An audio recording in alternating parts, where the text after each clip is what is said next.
Okay, hello guys. So magandang araw sa inyo and long time no vlog ulit bali ayun, so nagkaroon na naman tayo ng konting oras para makapagbahagi ng konting kaalaman na makakatulong sa atin lalong lalo na pagdating sa ating motor, especially sa pagdi-DIY natin sa ating mga motor. So ayun, so bali direct to the point na tayo mga boss So kung nabasa nyo na yung ating thumbnail, bali ngayong araw tuturuan ko kayo kung paano mag-install nitong ating eyeline. So ano ba itong eyeline na to? Itong eyeline na to mga boss is LED light siya na accessories na nilalagay sa ating mga motor or sa sasakyan. Syempre pampaganda, pamporma, lalong lalo na kapag kagabi. So kung mapapansin nyo, marami tayong kulay dito. So merong red, may blue, light blue yata to, merong yellow, may white. So ayan, bali kung mapapansin nyo, nakalagay siya sa headlight ng sasakyan. Although pwede rin naman sa mga motor mga boss, no, lalong lalo na sa Mio, yan, NMAX, Aerox at saka Click. So yan, so pampapogi ng ating motor to. So nilalagay ito sa may headlight. So bali straight lang pala to mga boss, at may wiring diagram na tayo. And sa mga nagtatanong kung saan to na-order, meron nito sa mga motorcycle shop or sa mga online shopping center, ganon, like Shopee, TikTok Shop. So yung pangalan nito is eyeline, LED eyeline. So meron siyang dalawang sukat, which is 30 cm at saka 60 cm. So nasa inyo na yon kung anong haba yung order nyo. So bali yun, dito na tayo sa ating topic kung saan paano mag-install dito. Okay, so direct to the point na tayo dito. Dito na agad tayo sa ating ignition switch mga boss. Ignition switch.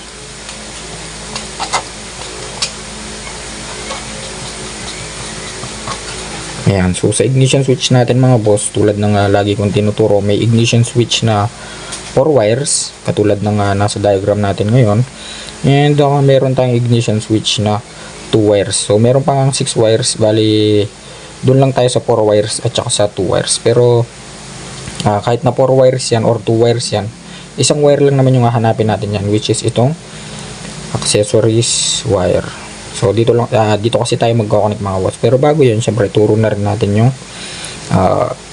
function itong mga wire na to. So dito muna tayo sa 4 wires, which is itong nasa diagram natin. So kapag makikita kayo ng kulay green dyan sa ignition switch, no, automatically yan yung ating ground or negative. Next naman, kapag nakakita kayo ng block na may stripes na white, yung wire na yun papunta yan sa ating CDI. Next naman, kapag nakakita kayo ng wire na pure red, so nanggaling lang yan sa battery natin. So positive, dumaan yan sa fuse. Yan. So yan yung live source ng ating ignition switch. And then last yung ating accessory wire, which is itong pure black. So yung kanina pure red, ngayon naman pure black. So ganun lang yung function ng ating 4 wires ignition switch. So kukuha lang siya ng source sa positive terminal ng battery or sa positive ng battery natin. Then kapag sinusi mo, lilipat yan sa ating accessories wire, which is magkakaroon na ng supply kung ano man yung accessory or wiring na connected dito. Then doon naman tayo sa 2 wires ignition switch mga boss. So sa 2 wires ignition switch natin mga boss, bali yun nga, 2 wires lang siya. Bali wala tayong makikitang green wire doon, which is ground, at saka CDI wire. So ang matitira lang dyan is itong red at saka yung accessories. So pagdating naman dito sa accessories, kapag 2 wires yung ignition switch nyo, nag-iiba kasi ng color yan mga boss, For example sa Yamaha, like sa Mio, ganon, sa Mio Sporty, yung accessory wire ng Mio Sporty is kulay brown. And pagdating naman sa Suzuki, yung accessories wire ng Suzuki is kulay orange. So ganun lang yan. And mabalik na tayo sa ating topic. Okay, so kung mapapansin nyo, dahil nga park light yung topic natin or yung pag-install ng eyeline, so syempre kukonect natin yan sa park light. Usually sa park light talaga ito nakakonect. So kukuha ng source yung ating headlight switch. Yan, so kung mapapansin nyo, meron tayong switch dito. ito yung switch ng ating motor. So kung ganito yung switch nyo, ganyan yung wiring ng ating switch. So kukuha yan ng source sa ating accessories. So kapag nakasusi ng ignition switch natin, ayan, kukuha yan, pupunta yan sa ating switch. Ngayon, ito kasi yung off natin.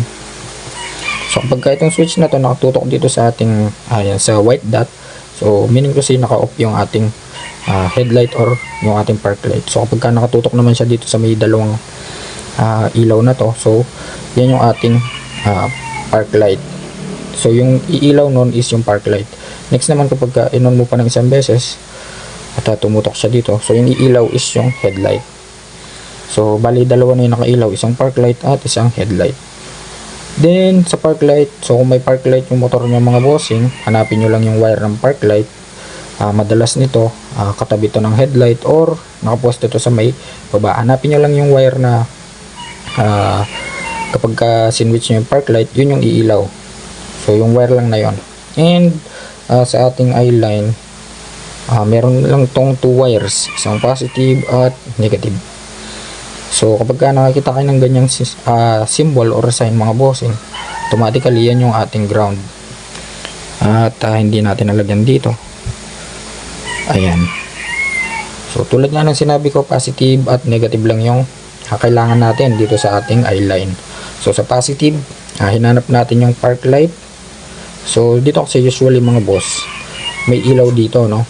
Kasi nga park light to. Ayan yung ating bombilya. Tapos yung isang wire, so negative naman yun. Kaya ayan. So positive yung isa, negative yung isa. So ganun lang yan mga bossing. Pwede nating i-connect yung positive ng ating eye line dun sa mismong wire ng ating park light. At syempre yung negative, i-connect na rin natin para hindi na tayo lumayo pa. And dito naman sa ating eye line, tulad nga na sinabi ko mga boss, napakaraming kulay niyan. Merong red, blue, light blue, yellow, white, at iba pa. Then meron din siyang 60 cm at meron siyang 30 cm. So nakapag-install na nga pala ako nito, no, sa mga gustong ano bang tawag dito, makapanood kung paano mag-install nito in actual sa Mio S40. So meron na tayong video nito. Hanapin nyo lang sa YouTube channel natin, no. And kulay green nga pala yung nilagay ko doon mga bossing. At 30 cm yung nilagay ko. So nilagay natin sa may eagle eye ng ating Mio S40. So napakaangas nung na-install na natin. Okay, so ganun lang naman kasimple mga bossing, no. Positive at negative lang yung kailangan ng ating eye line. So sa pag-install naman, discard nyo na kung anong style yung gusto nyo gawin dito. Stretchable naman to. And pwede no siyang pwede kayong gumamit ng double sided tape, screw na maliit, or yung shoe glue. So pwede yun. Basta discard nyo na kung paano nyo maididikit at maisi-shape or maihulma sa gusto nyo style. Ayun, so bali hanggang dito na lang mga boss, ano, sana may natutunan kayo at kung nagustuhan nyo ang video na to, so please like, share, and subscribe.